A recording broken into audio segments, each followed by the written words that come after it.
Sinimulan na ng Project Tabang ang pamamahagi ng kurban meat sa mga needy Bangsamoro communities na bahagi ng selebrasyon ng Idil Adha.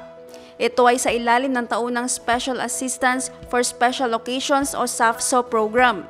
Isinagawa ang distribusyon simula 3 ng Hunyo hanggang 8, hindi lamang sa core territories ng Bangsamoro Autonomous Region in Muslim Mindanao, kundi maging sa Special Geographic Area at sa iba pang Bangsamoro communities na hindi sakop ng BARMM.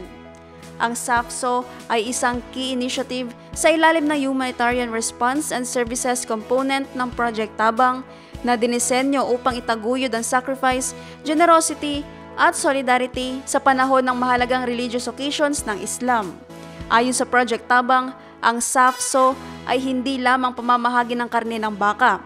Ito rin nila ay isang pagpapakita ng pagkakaisa at pagbabahagi.